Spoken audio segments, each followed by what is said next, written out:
Happy na birthday mo pa. Happy na birthday mo pa. Happy na birthday mo pa. Happy birthday. Ilan taon ka na? Ilang taon ka na? Happy na birthday mo pa. Happy birthday. Hello po, Miss Jenny. Happy birthday. Ang komunikasyon ay mahalaga dahil isa ito sa nagbibigay linaw sa nararamdaman at naiisip.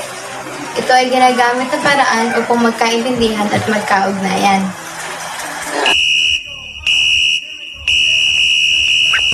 Happy na birthday mo pa.